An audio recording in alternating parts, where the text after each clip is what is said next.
Good morning, Brew Daily Show. I'm Neal Fryman. And I'm Toby Howell. Today is Sora, the end of social media as we know it. Then Friday came and went without a jobs report, so what the heck is going on in the labor market? It's Monday, October 6th. Let's ride.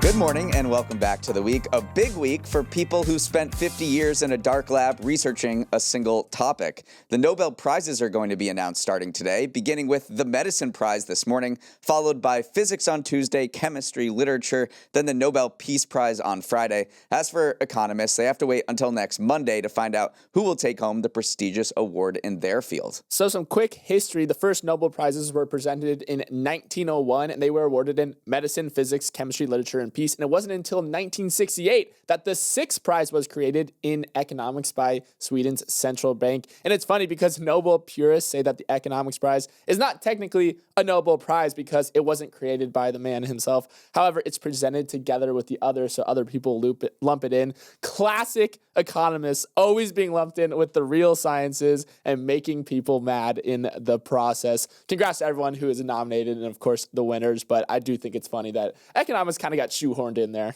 And now a word from our sponsor, LinkedIn Ads. Toby, you are the best podcast co-host I know. Oh, Neal, you're making me blush. I thought you were going to tell me I'm the best pickleball player you know. With that backhand, you need to drill a little bit more. But do you know what else is the best? LinkedIn Ads is when it comes to generating the highest B2B ROAS of all online ad networks. They also have a network of over 1 billion professionals and 130 million decision makers. You can target your buyers by job title, industry, company, role, seniority, skills, company revenue, so you can stop wasting budget on the wrong audience. Spend $250 on your first campaign on LinkedIn Ads and get a free $250 credit for the next one. Just go to linkedin.com/MBD. That's linkedin.com/MBD. Terms and conditions may apply. With the government shutdown extending into its sixth day, economists are facing a data blackout worse than your college days. The Bureau of Labor Statistics didn't release its monthly jobs report on Friday, leaving investors and policymakers without their most trusted measure of U.S. employment. It's created an information gap that is just as damaging as a negative jobs report. When businesses don't know where the economy stands, the natural instinct is to pause some hiring and investments going forward. Most forecasts suggested that the labor market is actually still growing, but barely. Bloomberg's survey of economists expected around 53,000 jobs added in September, with the unemployment rate holding steady at 4.3%. But private data tells a weaker story. ADP says private employers lost 32,000 jobs last month. Indeed reports job postings are down 9% year over year, while hiring plans tracked by Challenger, Gray, and Christmas have fallen to their lowest level since 2009. In general, the labor market looks like it's been tagged in freeze tag, stuck in what Fed Chair Jerome Powell describes as a low hire, low fire economy, with everyone kind of staring around at each other, seeing how AI is going to affect workforces and waiting to get more clarity from important data like the jobs report. So, Neal, it feels like businesses are back in high school sitting down for a test they didn't prepare for, mainly because the study materials, aka economic data, weren't even available to them in the first place. Now, there are many different alternatives. There are third-party companies that have sprung up in addition to the official government data to sort of provide a picture of the jobs environment here in the United States. There's payroll processor ADP, which you mentioned. They have done a monthly report on the job situation since 2006. That wasn't taken so seriously back then. They revamped their methodology in 2022. Now the Fed considers it a pretty reliable source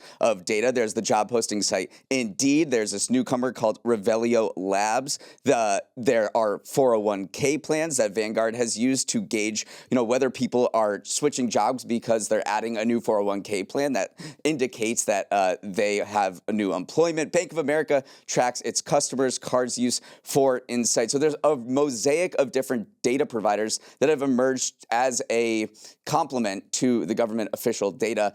Investors and the Fed say they have a decent amount of information here, but it's nothing. It's no one-to-one substitute for the comprehensive report that the government issues every month. And what mosaic is this creating right now? What picture are we seeing right now in the labor market? And it's a picture of just not a lot going on. Last year, if you look at kind of the replacement rate rate level of employment, you needed to add about 130,000 jobs a month in order to offset people moving jobs or people losing their jobs. That was kind of the baseline replacement rate to keep the unemployment rate steady. Right now, it's looking a lot closer to that 50,000 job mark because people are looking out, seeing a little economic uncertainty. Maybe the quits rate and the firing rate is not as high as it once was. People are just staying in their jobs because they want that security. And so you are seeing a much more stagnant labor market. It is funny, though. Meanwhile, you look at the stock market. Stock market is doing great in the meantime. S&P 500 finished the week at a record high. It's been on a 6-day win streak despite the government being completely shut down. So it is fascinating to see a little bit of discrepancy there between what's going on in the labor market and what's actually going on in the stock market. And people are staying in their jobs for longer, but they're also staying out of their jobs for longer. One of the biggest stats that the Federal Reserve and businesses are pointing to is the long-term unemployed. So the share of people who are defined as long-term unemployed, or those who have been unemployed for at least 6 months, is up to 26%. That's the highest in more than 3 years. If you also look at data from LinkedIn, you're seeing just very low churn around the jobs market. The share of members of LinkedIn members who have recently added a new employer to their profile is one of those alternative data measures where you can get a sense of how things are shaking out in the jobs market, is about 20% below its pre-pandemic rate, and not just in the United States, but across the sort of Western world in UK, Canada, and Australia. So people just aren't getting fired, but they also aren't getting new jobs. Finally, let's just do a government shutdown update. There's not a ton of new developments that you missed. The Senate is actually reconvening this afternoon. They're going to try to vote on this continuing resolution to bring things back on the line. No one is super optimistic that they are going to see eye to eye this time around. I was looking at Polymarket this morning, the prediction market, and there's a 72% chance that the government shutdown lasts until at least October 15th or later. It's October 6th right now, so clearly they think there's a long road ahead. The roller coaster year for CBS News is about to take another dizzying turn. Today, owner Paramount Skydance will reportedly announce that it's acquiring The Free Press, an online publication, for $150 million in cash and stock, and it'll be installing its founder, Barry Weiss, as editor-in-chief of CBS News. A deal would represent a seismic shift for the 98-year-old network with a storied tradition of mainline news reporting. The names Edward Murrow and Walter Cronkite might ring a bell, and the 60 Minutes clock is surely ticking in your head. It's also everything Barry Weiss stands against. The former opinion writer and editor resigned from the New York Times, saying she had been bullied by liberal coworkers, and started up the Free Press on Substack in 2021 to challenge legacy media. It's been a huge success, becoming Substack's best-selling outlet in the U.S. politics category and boasting over 1.25 million subscribers, including more than 150,000 who pay. But as the top editorial leader of CBS News, Weiss would bring no experience in broadcast news to a job that requires managing over 1,000 employees reporting on stories all over the world. And Weiss's years of railing against legacy media will likely set up a culture clash with her new colleagues who work in and cherish legacy media. Toby, so many storylines to tease out here. It's another huge shakeup for CBS under new owner David Ellison. It's a massive exit for a newsletter-first company, probably the biggest in Substack history, and it mints Barry Weiss as one of the most influential people in American news. Yeah, this is kind of Trump-era political calculus that you're seeing from CBS right now because they had to pay to settle this lawsuit. $16 million Paramount recently did over 60 Minutes interview with Kamala Harris. And so installing Weiss is kind of this radical centrist as she likes to portray herself. So it looks like they're trying to say that, hey, we are open to ideological diversity, which seems particularly important under the current administration and current regulators. And then also Ellison has tried to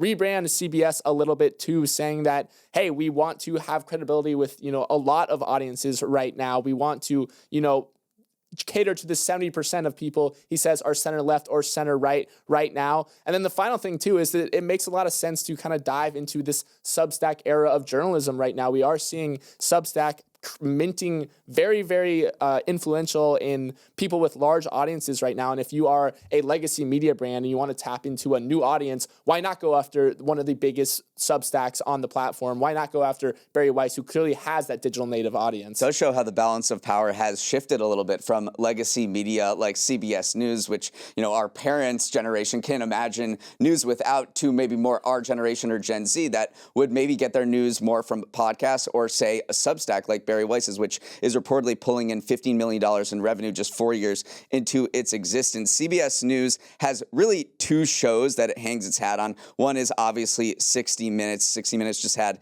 its season premiere last week. That drew 10 million viewers. It is the most watched non-sports show of that week and really across television. Then also has CBS Sunday Morning, which is the most watched weekend morning program that averages close to 5 million viewers weekly. But other than those two programs, it has declining ratings and revenue, and therefore David Ellison is coming in and shaking up so many things across CBS and also its movie division and also Paramount Plus, part of this big constellation of this huge media company. Thinks there's good reason to change things up at CBS News, and obviously there's that huge political bullying factor from Trump as well.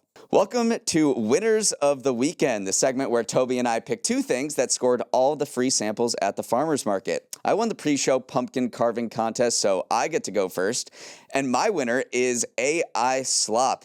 Sora, a new AI video generation app from OpenAI, has reached #1 on the App Store, toppling its own ChatGPT chatbot and Google's Gemini.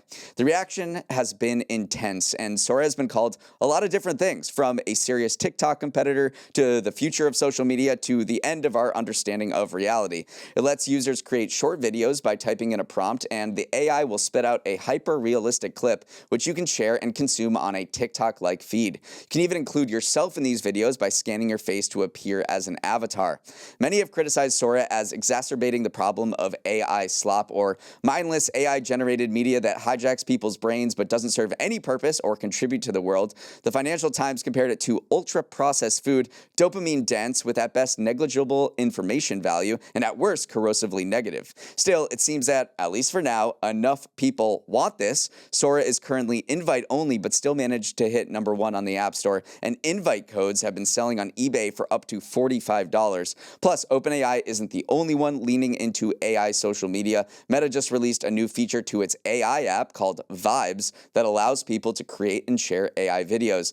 Toby, so now that Sora has been out in the world for a few days, what are people actually doing with it? Well, I haven't been able to personally see because I'm still waiting for an invite code myself, but they clearly have broken containment. These videos are being posted on other social media platforms and going viral there, and they are some crazy videos. I mean, one super viral example so far has been AI SpongeBob in a Breaking Bad, cooking blue barnacles under the sea with Patrick. I'll let you fill in the gaps there. Stephen Hawking ones have been going viral as well, either on a racetrack in his wheelchair or doing flips on a half pipe. And then one of the very first viral ones too was Sam Altman, the founder of OpenAI, stealing GPUs from Target on a CCTV camera that caused everyone to kind of say, generating these hyper-realistic videos of notable people stealing stuff, what could possibly go wrong here? So I do think, one, there's that aspect of it, is these are deep fake videos of real people doing things that look very realistic. But then there's also the copyright issue when you go back to the SpongeBob example as well, that they're going to have to address. Right. So let's talk about the copyright issue. The first thing that people noticed when one of the first things that people noticed when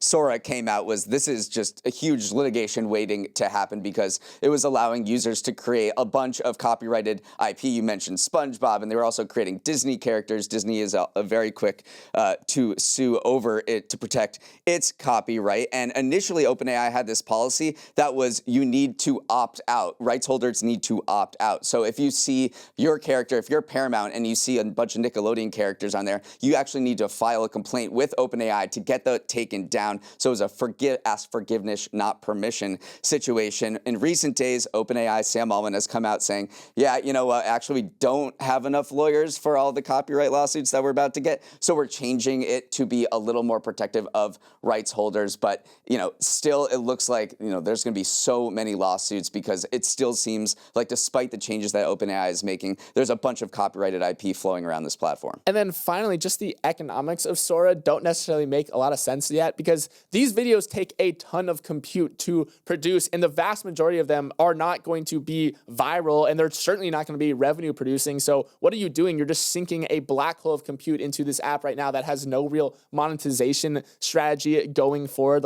How are you going to monetize AI slop going forward. So very interesting. Maybe you have to also start sharing revenue with rights holders, which would dent profitability even more. So just the GPU costs in general, not even to mention the litigation costs that are likely coming down the pipeline. Maybe Sora was a very expensive example of, move fast and break things that Silicon Valley likes to preach, but maybe the break things portion of this is going to be a lot worse than Altman actually calculated. And then there are existential questions about what this means about the future of social media, because this is really the first social media app that explicitly is geared toward only exclusively fake AI videos. None of these are real, and we've seen a shift in social media over recent years from sharing posts about your life and hanging out with friends to something that's more of like a TikTok, Instagram, Reels now algorithmic feed, watching videos of people you don't really know, and maybe this is the next logical evolution of that. You're not just watching videos of people created by people you don't even know, but now it's completely fake videos. And the Financial Times kind of went viral a few days ago when it pointed out, looked at some research and found that time spent on social media peaked in 2022. Across the developed world, adults are spending an average of 2 hours and 20 minutes per day on social platforms as of 2024, which is down by almost 10% since 2022. We'll see what Sora means for the future of social media that was already in decline. Up next, we're going to go to my winner of the weekend. My winner of the weekend is smaller portion sizes, because restaurants from Olive Garden to Cheesecake Factory are serving up entrees that aren't leaving leftovers. Olive Garden is testing out a new section of lighter portions at about half its restaurants, where they offer the exact same food, but in smaller sizes and at reduced prices. Customers loved it, with an internal affordability metric jumping 15% as diners felt like they were getting better bang for their breadstick.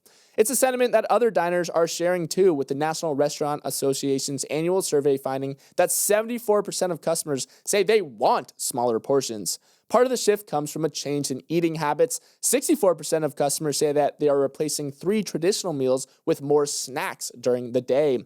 And a cheesy eggplant parmesan doesn't necessarily feel like a snack. Restaurants are adapting to the new normal. The Cheesecake Factory launched a Bites menu, which serves small portions under $10 to try and appeal to budget-sensitive diners who still want to go out to eat. P.F. Chang's also overhauled its menu to offer entrees in 2 portion sizes: traditional, aka really big, and medium.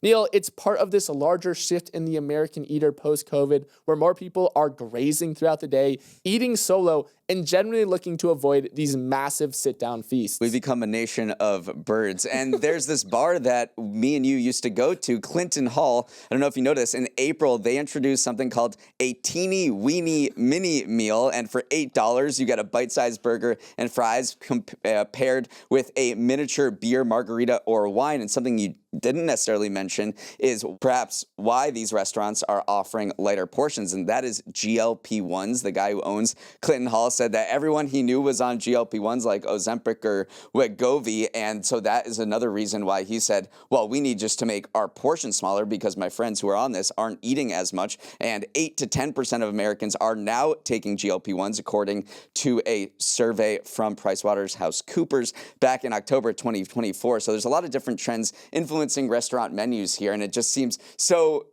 distinctly un-American to order something a little bit smaller at places like Olive Garden and Cheesecake Factory, which are just known for their size and scale of their breadth of menu as well as their portions. But it looks like this is just a sign of the times. Yeah, Darden CEO, which owns Olive Garden, said that maybe our customers evolved that you don't need to have uneaten food on their plate to feel like you've gotten good value. It basically is when you have a clean plate, you actually do feel like you paid what you were hungry for. Not necessarily, you don't need an eggplant parmesan that is sprawling and covering the entire plate right now. So maybe it's less about abundance, which again, it feels almost anti-American to say. It's more about fill and the satisfaction. If you feel like you've eaten your fill, then that is something that you will leave happy from the restaurant. Also, these restaurants, whether they like it or not, are competing on value now with fast food chains, with quick serve restaurants like Chipotle, etc. And so even if you have, much larger portion sizes, really what customers want is value. And so when you're competing with McDonald's, obviously a $10 meal makes more sense than a $25 meal. So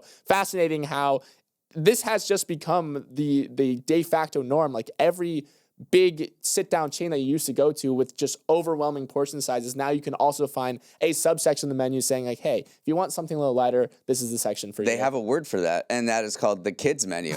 And there's a survey by Lightspeed Commerce published back in August that found that 44% of U.S. adults are ordering from kids menus, citing lower prices and portions that are more satisfactory to what they want. But here's my question. Should adults be able to order from the kids menu? No, probably not. I mean, I think that the restaurants have figured this out, though, and called it the biked portion of the menu. Don't call it the kids menu. The final thing that we didn't necessarily touch on is people are eating alone a lot more. This has been a trend that we have spoken about on this show in the past. And so when you sit down alone at a restaurant, you don't want a family-style meal just for yourself. You want like the smaller portion sizes. So just fascinating how all these different trends feed into this one mega trend of portions getting a little bit smaller. I think a lot of people would say this is probably progress for Americans to not just stuff ourselves with food all the time and leave a lot of waste. Okay, it's Monday, so here's what you need to know to stay ahead in the week ahead. Hope your bench is informed because the new Supreme Court term starts today, as it always does, on the first Monday in October. Over the next few months, the 9 justices will consider several disputes centered on President Trump's power over the economy. Circle your calendar for November 5th, when SCOTUS will hear a case on the legality of reciprocal tariffs, and January, when they'll weigh if Trump can fire Fed Governor Lisa Cook. Yeah, a big showdown here. A lot of Trump's big ticket, constitutional issues are up on the docket this time. So some of these policy initiatives are just going to come to a head. We're going to see if, the tariffs can stay. We're going to see if Lisa Cook is on her way out or not. So it seems like a lot of the bedrock of Trump's economic nationalism is up for debate right now. We'll see how it all shakes out. Tomorrow is the 2-year anniversary of October 7th, and the Israel-Hamas war is closer to ending than at any point since that date. Today, the two sides will begin mediated negotiations in Egypt after Israel accepted and Hamas partially endorsed President Trump's 20-point plan to wrap up the war, which includes a swap of all of the Israeli hostages in Gaza for Palestinian prisoners held by Israel. U.S. Special Envoy Steve Witkoff and Trump's son-in-law Jared Kushner are traveling to Egypt to take part in the talks. As for economic data releases, there won't be much because the government is still shut down and all reports are on hold. Instead, investors will try to hunt for clues about the economy in the Fed Minutes released on Wednesday, the University of Michigan Consumer Survey on Friday, and a fresh earnings season. Pepsi, Delta, and Levi's are the big names to report this week, while the big banks get going the week after. I think it's funny. We're fighting over scraps here. We're looking at Fed Minutes and University of Michigan Consumer Sentiment Surveys and Levi's to try to piece together a piecemeal approach to the jobs report, the thinking man jobs report, if you will. Levi's, Pepsi's, and Fed Minutes. Over in sports, MLB's divisional playoff series are underway. In the National League, the Cubs are down 1 game to the Brewers, and the Phillies are down 1 to the Dodgers. In the American League, the Blue Jays are thumping the Yankees, and the Tigers and Mariners are all square. Meanwhile, the WNBA Finals rolls on in the Sun Belt Series. The Las Vegas Aces have a 2-0 series lead on the Phoenix Mercury. And finally, the NHL regular season begins tomorrow night for all you hockey fans. I just want to talk about my baseball fandom for a little bit because not really a baseball fan, but I did go to the Yankees-Red Sox game and I rooted for the Yankees mostly because I have some friends, including you, who are Red Sox fans, and I just